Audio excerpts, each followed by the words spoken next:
ఆయన ఎటు వెళ్తుంటే అటు అందరూ నలుగురు వెళ్ళిపోతున్నారు. వెనక్కి బాత్రూమ్కి వెళ్తున్నా, బెడ్రూమ్లోకి వెళ్తున్నా, పోలీసులా?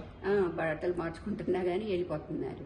ఆ తలుపు ఎట్లా వేసే ఉంది. నేనన్నా ఎక్కడికి వెళ్తారండి, అది బాల్కనీనే కదా, అక్కడ నుంచి ఎటు వెళ్తారు, ఇక్కడే ఉంటారు కదా, ఎందుకు అట్లా ఎమ్మటి పడతారు, అంత తొందరగా వెళ్దామని కొంచెం నిదానంగానే వస్తారు కదండి అని అన్నాను. అంటే లేదు, టైం అయిపోయింది, వెళ్ళాలి, టైం అయిపోయింది అని ఎవరికో చెప్తున్నారు, ట్యాబ్లెట్స్ వేసుకుంటున్నారు, వస్తున్నాం అని చెప్పి ఇంకా హడావుడిగా తీసుకెళ్లారండి.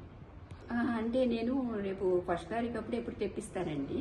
అయితే ఇంకా 2 ఉన్నాయి, ఒక 2 రోజులకే ఉన్నాయి. అంటే మా డాక్టర్ చూసుకుంటారులేండి అవన్నీ అని అన్నారు. ఒక రకం ట్యాబ్లెట్ 2 రోజులే వస్తాయి. అంటే ఇప్పుడు ఆయన మానేశానని కూడా చెప్పారు కదండి, రాజకీయాల్లో లేనని. నేను ఇంకా ఎప్పుడు లైఫ్లో మళ్ళీ మాట్లాడను, అట్లా ఇంకెప్పుడు ఎవరిని అనను అని అట్లా అవన్నీ కూడా అన్నారు. సరే అయినా కానీ వచ్చారనుకోండి.